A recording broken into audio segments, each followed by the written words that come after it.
जी नमस्कार दोस्तों, आप सभी का आपके अपने परिवार आईडी एग्जाम में स्वागत है। तो कैसे हैं आप सभी के सभी? उम्मीद करते हैं कि आप सभी अच्छे होंगे और आपकी तैयारी भी अच्छी चल रही होगी।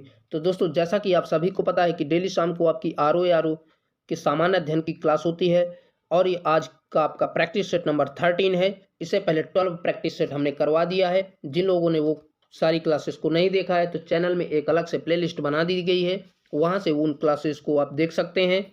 और चैनल पे नए हैं तो चैनल को सब्सक्राइब कर बेल आइकन को भी दबा दें ताकि आगे आने वाले क्लासेस के अपडेट अब तक पहुंचते रहें। तो चलिए दोस्तों, आज की क्लास को कंटिन्यू करते हैं।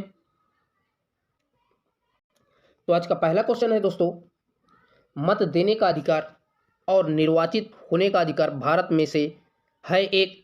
तो बताइए भैया, क्या है? मौलिक अधिकार, संवैधानिक अधिकार या प्राकृतिक अधिकार या वैधानिक अधिकार? तो राइट आंसर बनेगा ऑप्शन नंबर डी, वैधानिक अधिकार। मत देने का अधिकार और निर्वाचित होने का अधिकार भारत में है। ठीक है दोस्तों, अगला क्वेश्चन है, भारत के मुख्य चुनाव आयुक्त को नियुक्त किया जाता है।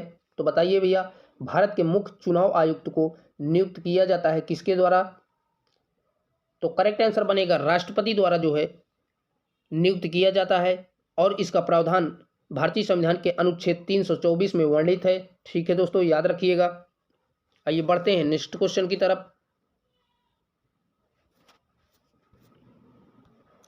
अगला कह रहा है, निम्न में से कौन सा चुनाव निर्वाचन आयोग द्वारा संपादित नहीं किया जाता है? तो इसके ऑप्शंस इस प्रकार हैं, लोकसभा, राज्यसभा, राष्ट्रपति का या स्थानीय निकायों का। तो बताइए इन चारों में से करेक्ट आंसर कौन सा बनेगा?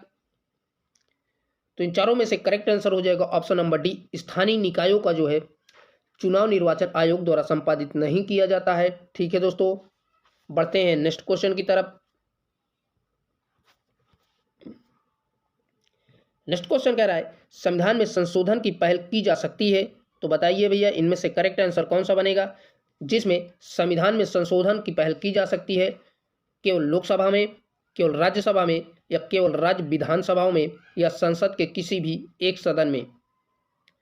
तो इन चारों में से राइट आंसर बनेगा ऑप्शन नंबर डी, संसद के किसी भी एक सदन में संशोधन की पहल की जा सकती है। और साथ ही बता दें, भारत के संविधान में संशोधन की प्रक्रिया संसद के किसी भी एक सदन में किया जा सकता है। इस प्रयोजन के लिए विधेयक पुनः स्थापित करके प्रारंभ किया जा सकता है। ठीक है दोस्तों, आइए देख लेते हैं अगले क्वेश्चन को। अगला क्वेश्चन कह रहा है, संविधान का 52वां संशोधन संबंधित है। तो बताइए भैया, 52वां संविधान संशोधन किससे संबंधित है इन चारों में से? तो राइट आंसर हो जाएगा ऑप्शन नंबर ए, दल बदल से संबंधित है। मोस्ट इंपॉर्टेंट क्वेश्चन है दोस्तों। और संविधान के 52वें संविधान संशोधन 1985 के तहत कब भैया? 1985 के माध्यम से निर्वाचित सदस्यों के दल बदल पर रोक लगाई गई थी। ठीक है दोस्तों, याद रखिएगा, कभी कभी पूछ लेता है कि किस संशोधन के तहत दल बदल पर रोक लगाई गई थी। तो यही आपका 52वां संविधान संशोधन 1985 के तहत। आइए देखते हैं नेक्स्ट क्वेश्चन को। एक बार सभी आप वीडियो को लाइक और शेयर जरूर कर दें दोस्तों, क्योंकि यहाँ पर संख्या बहुत देखने को कम मिल रही है। नेक्स्ट है, सिक्किम एक नया राज्य बना। तो बताइए भैया, सिक्किम जो है नया राज्य के रूप में कब बना था? तो इन चारों में से राइट आंसर बनेगा ऑप्शन नंबर डी, 36वें संशोधन द्वारा सिक्किम जो है एक नया राज्य के रूप में जो है बना था। चलिए देखते हैं अगले क्वेश्चन को।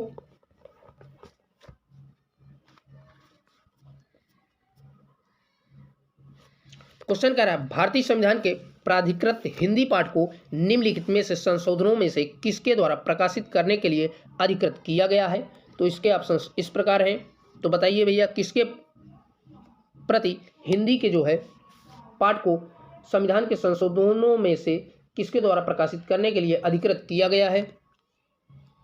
तो इन चारों में से राइट आंसर बनेगा ऑप्शन नंबर बी, 58वां संविधान संशोधन 1987 के तहत। तो ऑप्शन नंबर बी यहां से राइट हो जाएगा। ठीक है दोस्तों,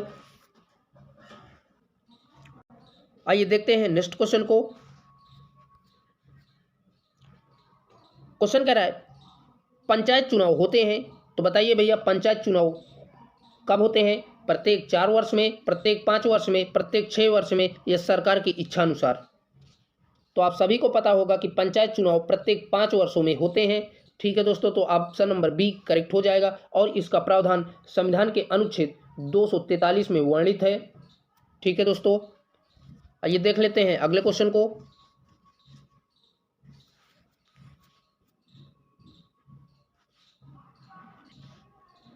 क्वेश्चन कह रहा है ग्रामीण स्थानीय शासन का पंचायती राज नामांकन किस भारतीय नेता के सुझाव का परिणाम था?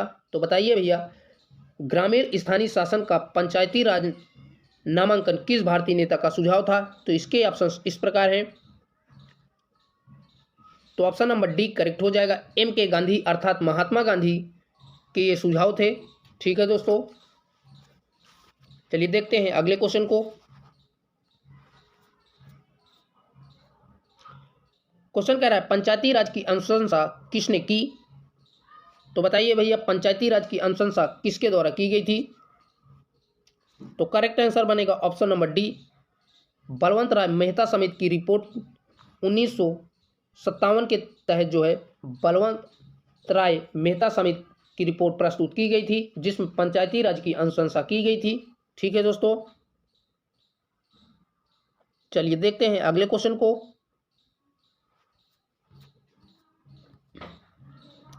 क्वेश्चन कह रहा है जिस समिति की अनुशंसा पर देश में पंचायती राज लागू किया गया था उसके प्रमुख थे। तो बताइए भैया, राइट आंसर इन चारों में से कौन सा बनेगा? तो राइट आंसर हो जाएगा ऑप्शन नंबर बी, बलवंत राय मेहता, यही जो है उसके प्रमुख थे। ठीक है दोस्तों, चलिए देख लेते हैं अगले क्वेश्चन को। क्वेश्चन कह रहा है सूची फर्स्ट को सूची सेकंड से सम्मिलित कीजिए और सूचियों के नीचे दिए गए कूट से सही उत्तर चुनिए। तो एक तरफ सूची फर्स्ट में समितियां दी हुई हैं और सूची सेकंड में उससे संबंधित वर्ष दिए गए हैं। तो पहला कह रहा है पी के गुत्थन। तो पी के गुत्थन का संबंध दोस्तों वर्ष 1988 से हो जाएगा, यानी कि ए का चौथे से। अगला कह रहा है अशोक मेहता। तो अशोक मेहता का संबंध 1977 से 1978 हो जाएगा, अर्थात तीसरा। अगला कह रहा है बी आर मेहता। तो बी आर मेहता का संबंध 1957 से।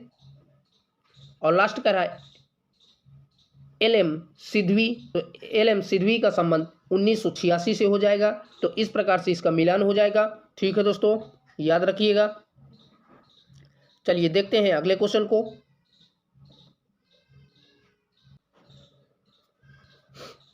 नेक्स्ट क्वेश्चन कह रहा है संविधान के 73वें और 74वें संशोधन निम्न में से किनके सृजन के लिए उत्तरदायी है? तो बताइए भैया, 73वां और 74वां संविधान संशोधन निम्न में से किसके लिए सृजन के लिए उत्तरदायी है? तो इसके ऑप्शन इस प्रकार हैं। पहला कह रहा है राज्य निर्वाचन आयोग, ये गलत दिया हुआ है। अगला कह रहा है जिला नियोजन समिति, ये आपका सही है। अगला कह रहा है राज्य वित्तीय आयोग, ये भी सही है। और लास्ट कह रहा है राज्य संपत्ति कर मूल निर्धारण बोर्ड, ये भी सही है। तो आपने देखा दूसरा, तीसरा, चौथा सही है। तो कूट के माध्यम से देखेंगे यहाँ से राइट आंसर कौन सा बनेगा। तो इन चारों में से राइट आंसर हो जाएगा ऑप्शन नंबर बी, जिसमें ऑप्शन नंबर सी करेक्ट हो जाएगा, जिसमें दूसरा, तीसरा, चौथा दिया हुआ है। ठीक है दोस्तों, आइए देख लेते हैं अगले क्वेश्चन को। अगला क्वेश्चन कह रहा है निम्नलिखित में से कौन भारतीय संविधान के 73वें संशोधन में सम्मिलित है? तो बताइए भैया, 73वें संविधान संशोधन में क्या सम्मिलित था? कह रहा है जिला पंचायत, ये सम्मिलित था। अगला कह रहा है क्षेत्र पंचायत, ये भी सम्मिलित था। अगला कह रहा है ग्राम पंचायत, ये भी सम्मिलित थी। और लास्ट कह रहा है नगर पंचायत, जो नहीं सम्मिलित थी, यही जो है अलग दिया हुआ है। तो कूट के माध्यम से देखेंगे जिसमें पहला, दूसरा, तीसरा दिया गया हो। तो यहाँ से आपका ऑप्शन नंबर बी राइट हो जाएगा, जिसमें पहला और दूसरा तथा तीसरा दिया हुआ है। ठीक है दोस्तों, और साथ ही बता दें 73वें संविधान संशोधन अधिनियम त्रिस्तरीय पंचायत राज व्यवस्था अपनाई गई थी, जो कि 1992 में हुई थी। ठीक है दोस्तों, कब? 1992 में त्रिस्तरीय पंचायत राज व्यवस्था अपनाई गई थी, जिसमें ग्राम पंचायत, क्षेत्र पंचायत और जिला पंचायत को सम्मिलित किया गया था। ठीक है दोस्तों, और 74वें संविधान संशोधन में नगर पंचायत को शामिल किया गया था। ठीक है दोस्तों, याद रखिएगा 73वें में किसको किसको? ग्राम पंचायत, क्षेत्र पंचायत और जिला पंचायत को, तथा 74वें में नगर पंचायत को सम्मिलित किया गया था। ठीक है दोस्तों, आई होप क्वेश्चन आपको समझ में आया होगा। चलिए देखते हैं अगले क्वेश्चन को।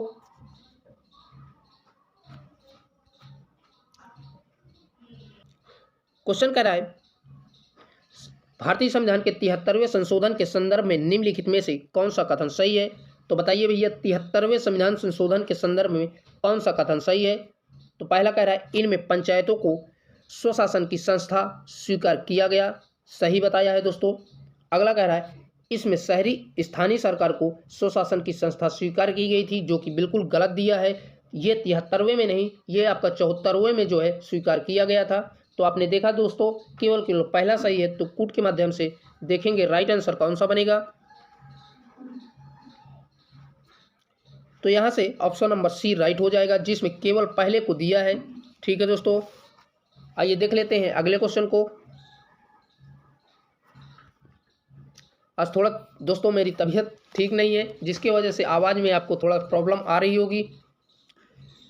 क्वेश्चन कह रहा है भारत के संविधान के भाग 9 के ए में निम्नलिखित में से स्थानीय स्वशासन की इकाइयों को संवैधानिक आधार प्रदान किया गया है। तो पहला कह रहा है ग्रामीण क्षेत्र, इसको जो है संवैधानिक आधार प्रदान नहीं किया गया है 9 के ए में। अगला कह रहा है शहरी क्षेत्र, इसको जो है प्रदान किया गया है। तो आपने देखा दोस्तों केवल दूसरा सही है, तो कूट के माध्यम से देखेंगे राइट आंसर कौन सा बनेगा, जिसमें केवल दूसरा दिया हो। तो ऑप्शन नंबर बी यहाँ से राइट बनेगा। चलिए भैया देखते हैं अगले क्वेश्चन को।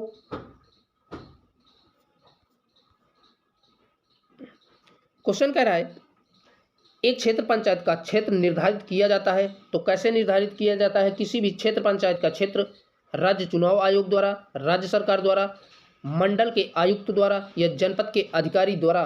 तो बताइए भैया। तो इन चारों में से राइट आंसर हो जाएगा ऑप्शन नंबर बी, राज्य सरकार द्वारा जो है किसी भी क्षेत्र पंचायत का क्षेत्र निर्धारित किया जाता है। ठीक है दोस्तों, और साथ ही बता दें एक क्षेत्र पंचायत का क्षेत्र अनुच्छेद 243 के गांव में इसके प्रावधानों को दिया गया है। ठीक है दोस्तों,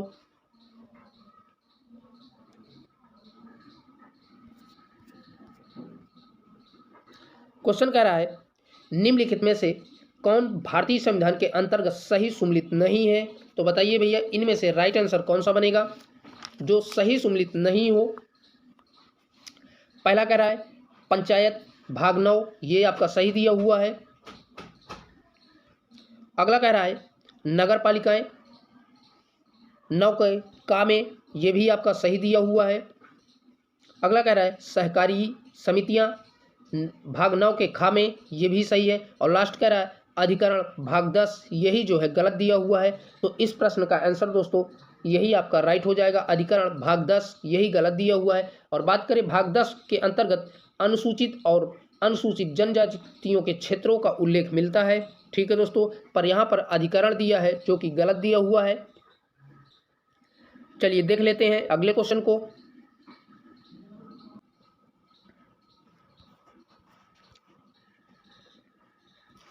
क्वेश्चन है दोस्तों राज्य वित्त आयोग का गठन भारतीय संविधान के अंतर्गत किया जाता है। तो बताइए भैया राज्य वित्त आयोग का गठन भारतीय संविधान के अंतर्गत किसके अनुसार किया गया है। अनुच्छेद 243 एच के अनुसार, अनुच्छेद 243 आई के अनुसार, या अनुच्छेद 243 जे के अनुसार, और लास्ट कह रहा है अनुच्छेद 243 के अनुसार।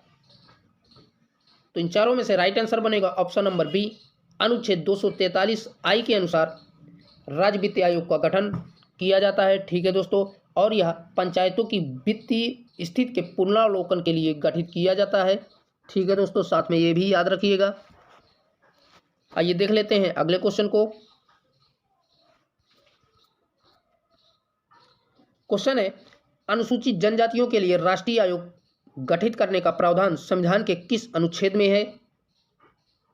तो अनुसूचित जनजातियों के लिए राष्ट्रीय आयोग का गठन करने का प्रावधान अनुच्छेद 388 के का में दिया गया है। ठीक है दोस्तों, ऑप्शन नंबर ए यहाँ से राइट बनेगा। आइए भैया देखते हैं अगले क्वेश्चन को।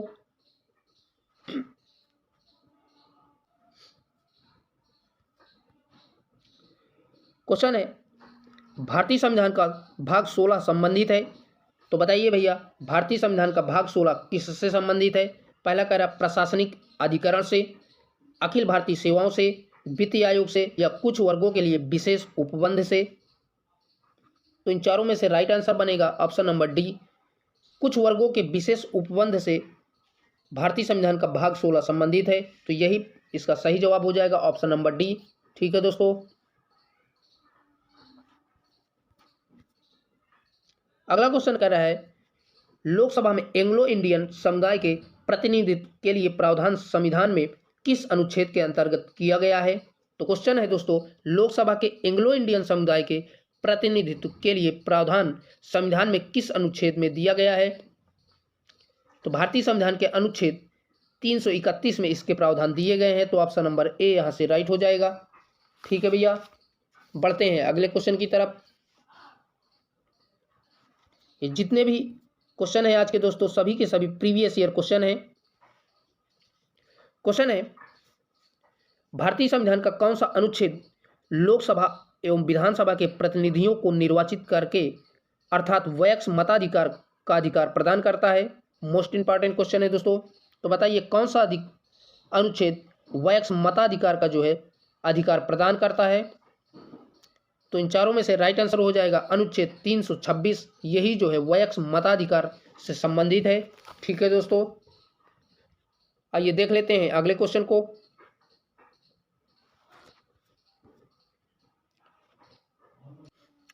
क्वेश्चन कह रहा है निम्नलिखित में से कौन सा युग्म सही सुमेलित नहीं है। तो एक तरफ संस्था दिया है और उससे संबंधित एक तरफ वर्ष दिए गए हैं। तो बताइए भैया इनमें से कौन सा सही सुमेलित नहीं है। तो पहला कह रहा है केंद्रीय अवशेषण ब्यूरो 1963, ये सही है आपका। अगला कह रहा है केंद्रीय सतर्कता आयोग 1964, ये भी सही है। और अगला कह रहा है भ्रष्टाचार निरोधक कानून 1985, यही जो है गलत दिया हुआ है। और इस प्रश्न का आंसर भी ऑप्शन नंबर सी हो जाएगा। साथ ही बता दें भ्रष्टाचार निरोधक कानून 1985 में नहीं बल्कि 1988 में जो है इसका गठन किया गया था। तो याद रखिएगा दोस्तों, कभी कभी पूछ लेता है कि भ्रष्टाचार निरोधक कानून कब बनाया गया। तो 1988 में बनाया गया था। आइए भैया बढ़ते हैं अगले क्वेश्चन की तरफ। अगला क्वेश्चन है निम्नलिखित में से कौन सही सुमेलित नहीं है। तो एक तरफ संस्थाएं दिया है और दूसरी तरफ उससे संबंधित वर्ष दिए गए हैं। तो पहला कह रहा है अंतर राज्य परिषद 1990, ये आपका सही दिया है। अगला कह रहा है राष्ट्रीय विकास परिषद, तो राष्ट्रीय विकास परिषद ये जो है गलत दिया है 1954। तो राष्ट्रीय विकास परिषद की स्थापना 1954 में नहीं बल्कि 1952 में हुई है। ठीक है दोस्तों, कब 1952 में।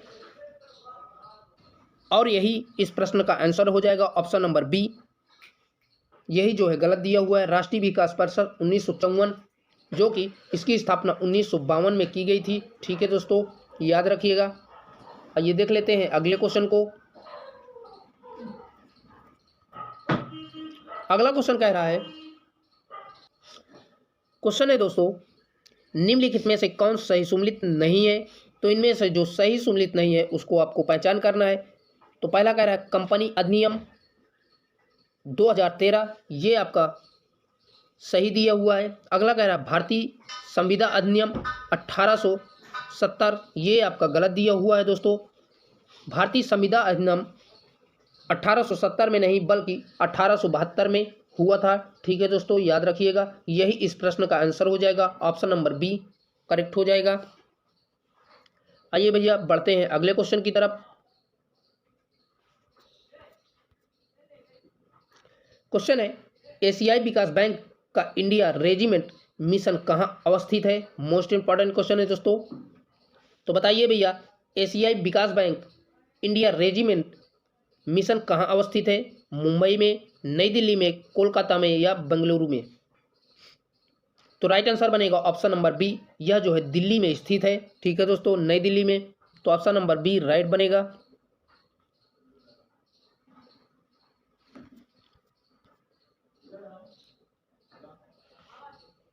क्वेश्चन कह रहा है दक्षिण एशियाई क्षेत्र के लिए भारत का 6 सूत्री प्रस्ताव भारत के किस प्रधानमंत्री द्वारा प्रस्तुत किया गया था। तो बताइए भैया 6 सूत्री प्रस्ताव भारत के किस प्रधानमंत्री द्वारा प्रस्तुत किया गया था। तो इन चारों में से राइट आंसर बनेगा option number B, Atal Bihari Vajpayee द्वारा जो है 6 सुस्तुति प्रस्ताव पारित किया गया था। ठीक है दोस्तों, आइए देख लेते हैं अगले क्वेश्चन को।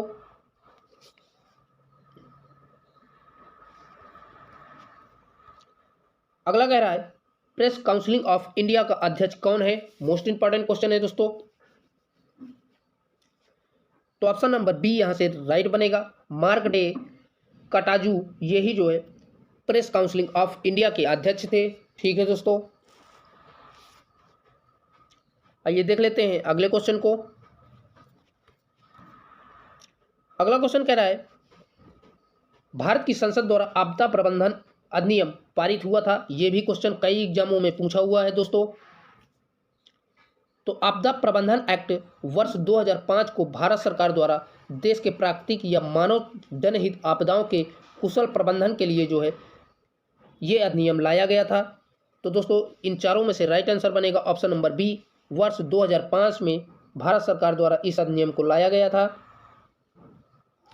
आइए देखते हैं नेक्स्ट क्वेश्चन को।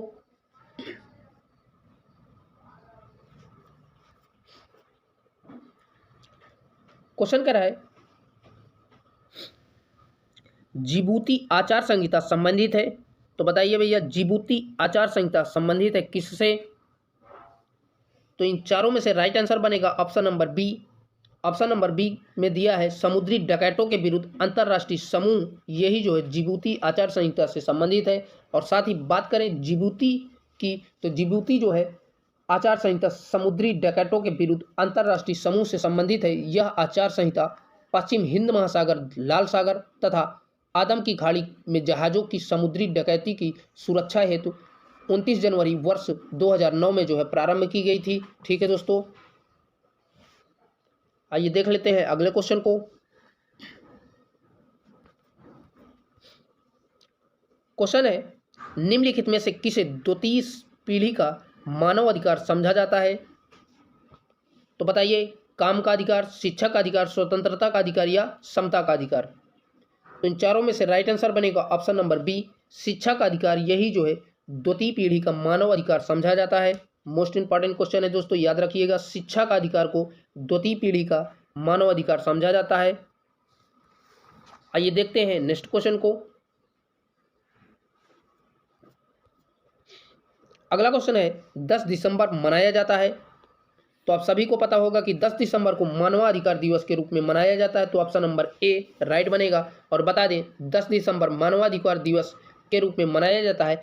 इसी दिन वर्ष 1948 में संयुक्त राष्ट्र महासभा द्वारा मानवाधिकारियों की सार्वभौमिक घोषणा स्वीकार भी की गई थी। ठीक है दोस्तों, आइए देख लेते हैं अगले क्वेश्चन की तरफ।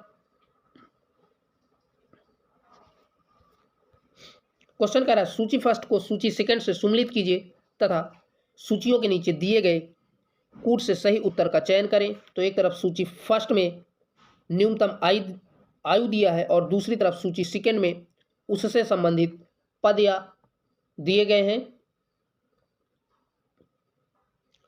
तो पहला कह रहा है 21 वर्ष। तो 21 वर्ष आयु जो है पंचायत सदस्य बनने की होती है। अगला कह रहा है 25 वर्ष। तो 25 वर्ष की आयु राज्य विधानसभा के सदस्य बनने के लिए न्यूनतम होती है। अगला कह रहा है 30 वर्ष। तो 30 वर्ष भैया राज्य विधान परिषद का सदस्य बनने के लिए होती है। और अगला कह रहा है 35 वर्ष। तो ये भारत के राष्ट्रपति बनने की न्यूनतम आयु होती है। तो इस प्रकार से इसका मिलान हो जाएगा। ठीक है दोस्तों, चलिए भैया बढ़ते हैं अगले क्वेश्चन की तरफ। अगला क्वेश्चन है सूची फर्स्ट को सूची सेकंड से सम्मिलित कीजिए और सूचियों के नीचे दिए गए कूट से सही उत्तर चुनिए। तो एक तरफ सूची फर्स्ट में राजनीतिक दल दिए गए हैं और दूसरी तरफ उससे संबंधित वर्ष दिए गए हैं। तो इसका मिलान करेंगे। पहला कह रहा है भारतीय राष्ट्रीय कांग्रेस। तो भारतीय राष्ट्रीय कांग्रेस 1885 में गठित हुई थी। तो आप सभी को पता होगा। तो एक का तीसरे से। अगला कह रहा है भारतीय जनसंघ। तो भारतीय जनसंघ 1951 में जो है गठित हुई थी। अगला कह रहा है भारतीय साम्यवादी दल। तो इसकी स्थापना 1925 में की गई थी। और लास्ट कह रहा है AIADM। तो ये जो है 1972 में स्थापित हुई थी।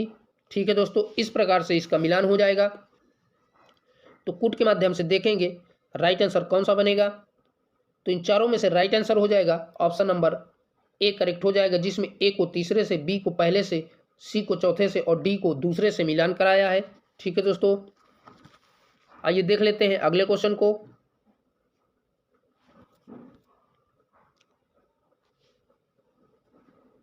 क्वेश्चन कह रहा है बहुजन हिताय बहुजन सुखाय आदर्श है। तो बताइए भैया यह किसका आदर्श वाक्य है। तो यह जो है बहुजन हिताय बहुजन सुखाय ऑल इंडिया रेडियो का जो है आदर्श वाक्य है। तो ऑप्शन नंबर ए करेक्ट हो जाएगा। मोस्ट इंपॉर्टेंट क्वेश्चन है दोस्तों, याद रखिएगा।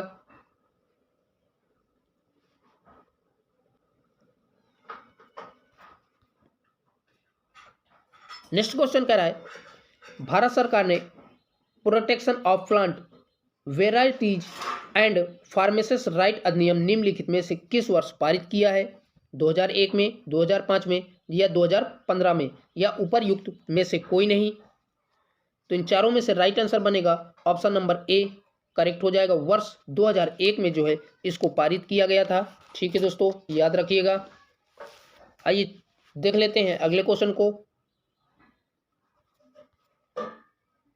क्वेश्चन कह रहा है भारत के निम्नलिखित राज्यों के समूह में कौन सा समूह पाकिस्तान की सीमा बनाता है। तो इसके ऑप्शन इस प्रकार हैं। तो बताइए भैया कौन से राज्य जो है पाकिस्तान से सीमा बनाते हैं।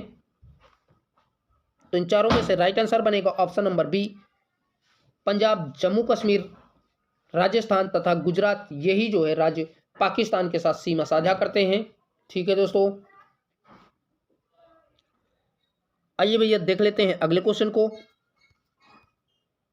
क्वेश्चन है निम्न में से किस राज्य की सीमा बांग्लादेश से नहीं मिलती है। तो बताइए भैया बांग्लादेश की सीमा किस राज्य से नहीं मिलती है। तो ऑप्शन नंबर सी करेक्ट हो जाएगा, मणिपुर से नहीं मिलती है। ठीक है दोस्तों, आइए देख लेते हैं अगले क्वेश्चन को।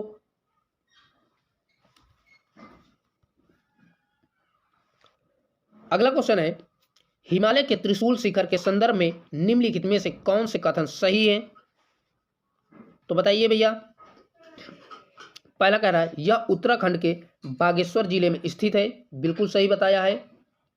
हिमालय के त्रिशूल शिखर उत्तराखंड के बागेश्वर जिले में स्थित है, ये बिल्कुल सही है।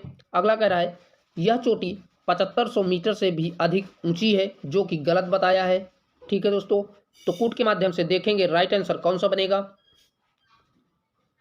तो ऑप्शन नंबर ए करेक्ट हो जाएगा, जिसमें केवल पहले को सही बताया है। ठीक है दोस्तों, आइए भैया बढ़ते हैं अगले क्वेश्चन की तरफ। क्वेश्चन कह रहा है डूरंड लाइन किसके साथ भारत की सीमा निर्धारित करती है। तो बताइए भैया डूरंड लाइन किसके साथ भारत की सीमा निर्धारित करती है। तो इन चारों में से करेक्ट आंसर हो जाएगा ऑप्शन नंबर ए अफगानिस्तान के साथ डूरंड रेखा भारत की सीमा को जो है निर्धारित करती है। ठीक है दोस्तों,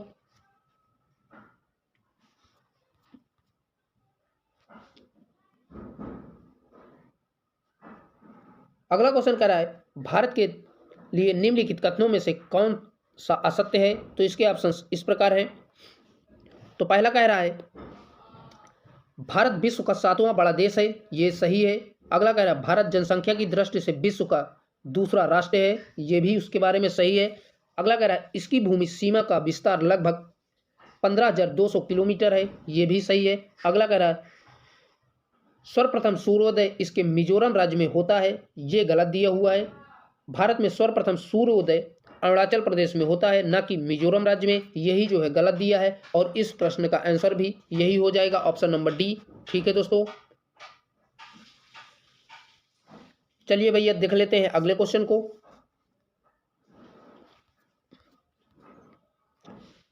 अगला क्वेश्चन है निम्नलिखित भारत की नदियों में कौन कर्क रेखा से 2 बार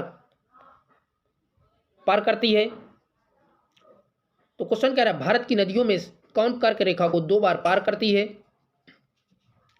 तो राइट आंसर बनेगा ऑप्शन नंबर ए माही नदी कर्क रेखा को 2 बार काटती है। ठीक है दोस्तों, और बात करें माही नदी कर्क रेखा को 2 बार काटने के साथ यह मध्य प्रदेश से उद्गम होकर के राजस्थान गुजरात में प्रवाहित होते हुए खंपात की खाड़ी में गिरती है। ठीक है दोस्तों, याद रखिएगा कहाँ पर गिरती है, खंपात की खाड़ी में गिरती है माही नदी।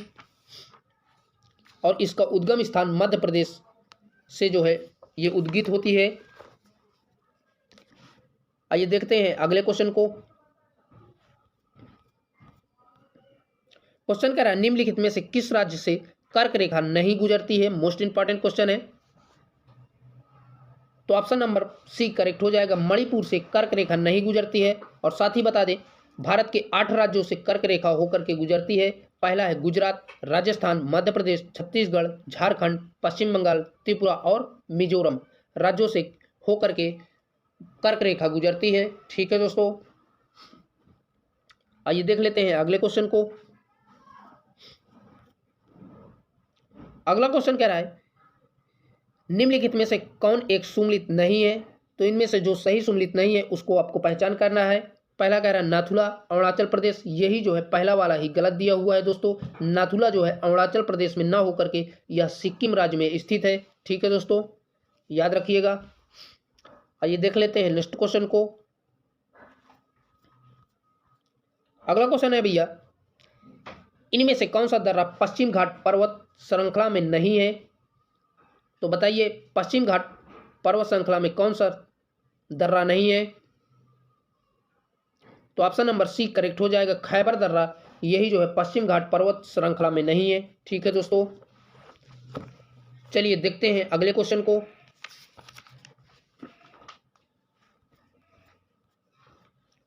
अगला क्वेश्चन है निम्नलिखित में से कौन सबसे नवीन पर्वत श्रेणी है। मोस्ट इंपॉर्टेंट क्वेश्चन है। आप देख पा रहे होंगे कि 2010 में यह क्वेश्चन पूछा भी गया है।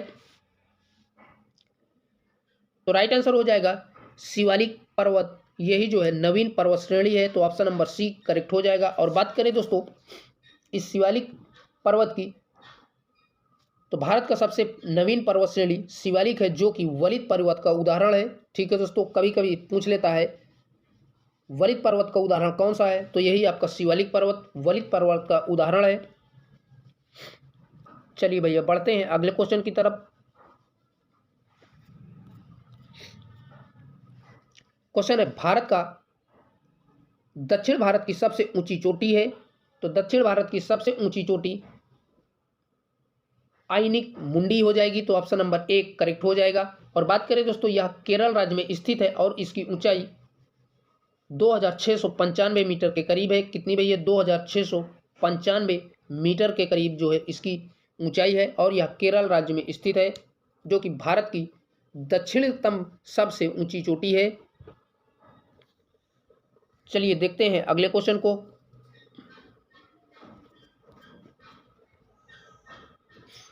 क्वेश्चन कह रहा है निम्न में से कौन सा हिमनद सबसे बड़ा है। तो बताइए भैया इनमें से राइट आंसर कौन सा बनेगा जो कि सबसे बड़ा हिमनद हो। तो इन चारों में से राइट आंसर हो जाएगा ऑप्शन नंबर 1 करेक्ट हो जाएगा, सियाचिन। यही जो है सबसे बड़ा हिमनद है। ठीक है दोस्तों, ऑप्शन नंबर ए राइट हो जाएगा। आइए देख लेते हैं अगले क्वेश्चन को।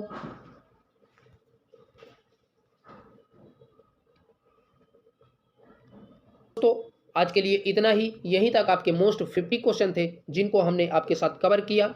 और वीडियो को ज़्यादा से ज़्यादा अपने दोस्तों में शेयर करें ताकि और भी लोग जुड़ सकें। फिर मिलेंगे एक नए प्रैक्टिस सेट के साथ। तब तक के लिए जय हिंद, बाय बाय, टेक केयर।